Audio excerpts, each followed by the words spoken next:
حول ولا قوة إلا بالله. السلام عليكم أحمد سيلا.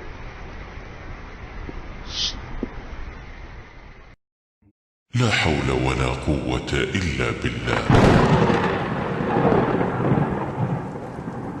Вы можете сказать Ахмад Сила?